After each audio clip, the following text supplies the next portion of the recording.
Haia, fi Dyma Sioned, dwi'n dod o Gaerdydd a dwi newydd orffen fy ngradd Ysgol Seicoleg yn Brifysgol Bangor. A dwi nawr am fynd ymlaen i astudio cwrs meistr mewn seicoleg iechyd a chynigol. Mi wnes i benderfynu astudio rhan yng nghwrs i drwy gyfrwng y Gymraeg, a mod i'n teimlo taw hynny oedd o'r cam naturiol i gymryd ar ôl cael addysg lawn cyfrwng Gymraeg hyd at y pwynt hynny. O'n i'n teimlo bod e'n bwysig i ddysgu yn ddwyieithog, fel mod i'n gallu parhau ar sgiliau hynny dyfodol. Dwi'n hapus iawn efo'r profiad ges i wrth astudio drwy gyfrwng y Gymraeg.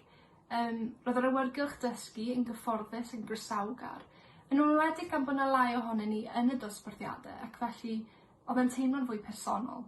Roedd hefyd yna lot o gefnogaeth gan diwtoried a darlithwyr, yn enwedig i'r rhai oedd yn teimlo bod y cam yna i astudio drwy gyfrwng y Gymraeg ella ddim mor naturiol. Roeddwn i hefyd yn medru cysylltu â chanolfan bedwyr, sef yr uned cymorth Cymraeg, am unrhyw gymorth i wneud â ffrwythodau neu unrhyw ddeunydd arall.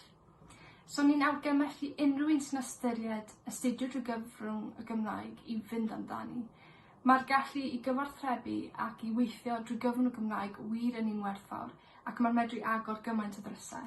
A hefyd mae'r bydd o allu derbyn ychydig o gymorth ariannol hefyd.